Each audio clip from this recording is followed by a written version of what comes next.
During the 2023 NBA Draft Lottery, the Magic landed both the number 6 pick, their own, and the number 11th pick via the Chicago Bulls. The Magic selected Anthony Black at number 6 and Jett Howard at number 11 to add 2 more young, high-upside players to their core.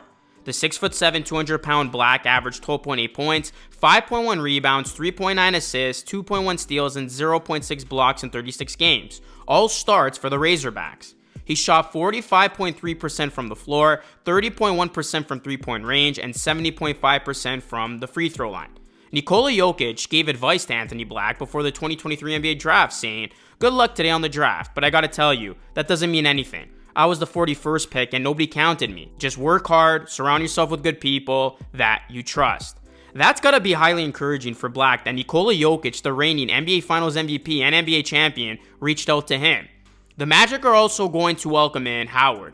At 6'8", 215 pounds, Howard is a versatile wing who is capable of spacing the floor at a high level. He played and started in 29 games last season as a freshman at Michigan, averaging 14.2 points, 2.8 rebounds, and 2 assists in 31.7 minutes per game while shooting it 36.8% from 3 and 80% from the free throw line. Now, before we continue, guys, if you do me a favor, please hit a like on the video and subscribe to the channel for more NBA and Orlando Magic content. On this one, I'm going to be talking about the Orlando Magic and why I believe this team is ready to take off. I do have high expectations for the Orlando Magic entering the season, and we are going to look at what the Orlando Magic are cooking in this one. This is my first Magic video on this channel. It's been a long time coming, but it's about time I shine some light on the Magic. So if you guys can support this video, that would be awesome. The Orlando Magic, of course, already have Paolo Banchero, the number 1 pick of the 2022 NBA Draft, and their go-to guy.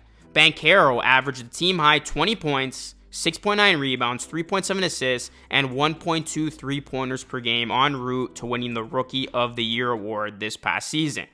In Banchero's rookie season, he asserted himself as a 3-level scorer right away. He's one of only 4 rookies over the past 2 decades to draw at least 7 free throw attempts per game, joining Zion Williamson, Joel Embiid, and Blake Griffin. I'm personally very high on Paolo Banchero. I think he's going to be a stud in this league for many years to come, and he does have true superstar potential. We saw how good of a player Paolo Banchero is, and the sky is the limit on how much he can continue to elevate and develop his game. And the Magic also have Banchero's sidekick in Franz Wagner, another tremendous young talent. The 2021 number 8 overall pick bumped up all of his per game averages between his rookie and sophomore seasons, going from 15.2 points on 46.8 shooting, 4.5 rebounds, 2.9 assists, and 1.2 three-pointers to 18.6 points on 48.5% shooting, 4.2 rebounds, 3.5 assists, and 1.6 threes. Let's see if Wagner can take another leap in year 3. The Orlando Magic as a whole have a very nice core of young players. You got Markelle Fultz, who has found himself with this Magic organization. You got Anthony Black, Jalen Suggs, Paolo Banchero, Franz Wagner, Wendell Carter Jr., and let's not forget about Bol Bol. Bol was one of the early frontrunners for Most Improved Player of the Year this past year, before Orlando bumped him out of the starting lineup at the beginning of January. Bol did average 12.3 points on 58.3% shooting, 7.3 rebounds, and 1.4 blocks in only 27.5 minutes per game across 32 starts. So when you look at the Magic, they already have 2-star caliber talents in place between Banchero and Wagner. They got plenty of other young, high upside players. And they also have financial flexibility if they want to go out swinging for a big star via trade or free agency. The Magic owe 0 of their own draft picks to any other team, and they're owed a top 5 protected first-round pick from the Denver Nuggets in 2025, along with at least 6 additional second-round picks from a number of teams over the next 5 years. We want to move the team forward, Magic President of Basketball Operations Jeff Weltman told reporters Monday. We want to play better basketball. We want to make better decisions. We want to have our awareness and maturity level really start to elevate itself and become more of a veteran team. And you look at the Magic, they're coming off a season in which they improved by 12 victories over their prior campaign. The biggest jump in the Eastern Conference, and they sneakily almost made the play-in tournament last season.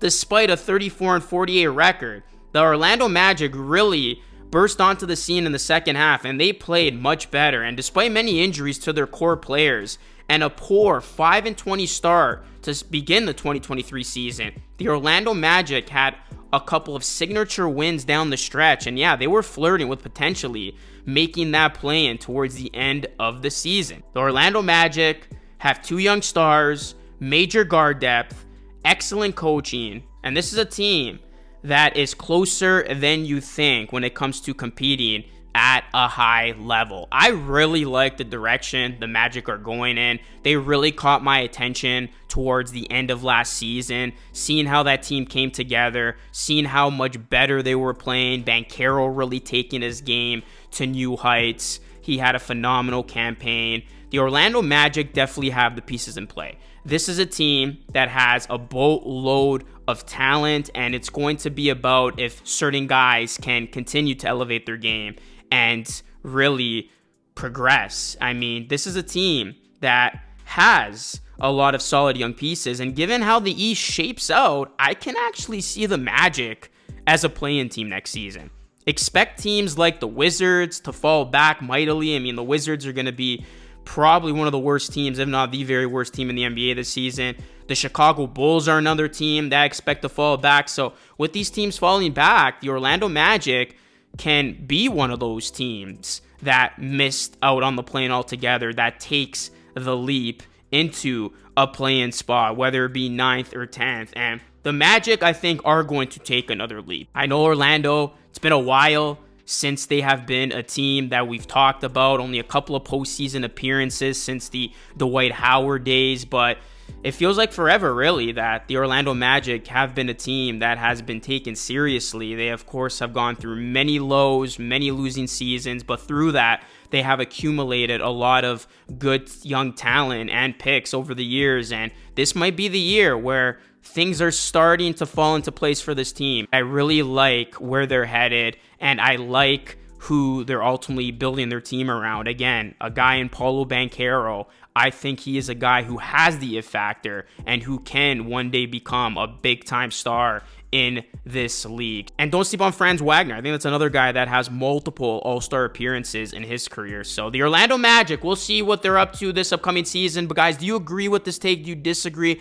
Do you think the Orlando Magic are about to take off? Or do you think this team will still be in store for more losing seasons before they finally realize their true potential? Let me know your thoughts in the comment section down below. Please drop a like on this video, guys. It does help it a ton. And please subscribe to the channel for more Magic and NBA content. I'll be coming at you all off season long with the content, so keep it locked and loaded on this channel. That is it for me. As always, thank you so much for watching. This is Lucas signing off. I will catch you all again in the next video.